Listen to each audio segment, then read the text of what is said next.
Hello, Assalamualaikum.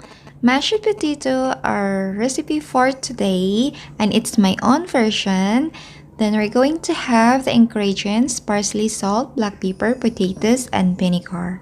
So I cut the potatoes into cubes and bring it to the boiled water. Then we're going to wash good the fresh parsley. And after that, I'm going to cut it into fine chop so we can mix this fresh parsley into the mashed potatoes later on.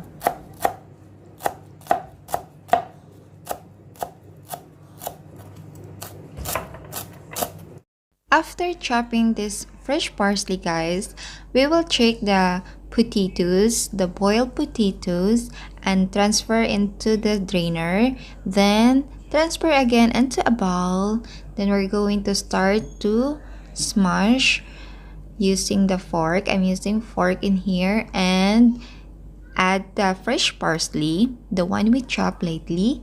Then add 2 tablespoons of vinegar, salt, and black pepper.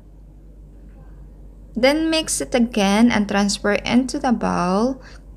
It's very easy and simple recipe, so I hope you like it. My simple mashed potato. Thank you so much, guys. I hope you loved the recipe, and don't forget to